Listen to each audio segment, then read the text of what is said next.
أعوذ بالله من الشيطان الرجيم.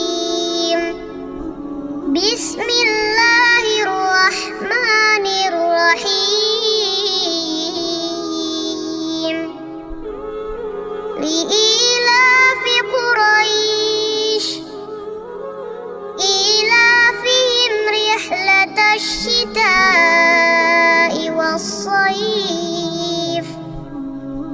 فليعبدوا رب هذا البيت الذي أطعمهم